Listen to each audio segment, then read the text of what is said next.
ধর্ম অবমাননা করা এবং ধর্ম নিয়ে কটূক্তি করা, এটা আমি নিজের জায়গা থেকেও সম্মতি দেই না।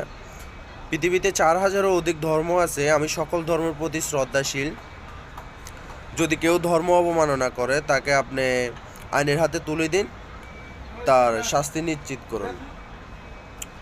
এবং বাংলাদেশের মধ্যে একটা সমস্যা সৃষ্টি করার জন্য, দেশের প্রতি সুসম্পর্ক নষ্ট করার জন্য, বাংলাদেশের মধ্যে একটা আতঙ্ক সৃষ্টি করার জন্য কিছু শ্রেণীর মানুষ উঠে পড়ে লাগছে।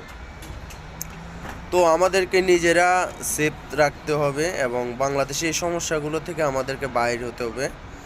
সুন্দর একটা বাংলাদেশ, সকল ধর্মের মানুষ মিলেই সুন্দর একটা বাংলাদেশ তৈরি করার জন্য আমাদেরকে সামনের ধাপে এগিয়ে যেতে হবে। তো কাউকে জ্বালিয়ে দিলে, পুড়িয়ে দিলে ধর্মের সৌন্দর্য বাড়ে না, সুসম্পর্ক তাতে নষ্ট হয়।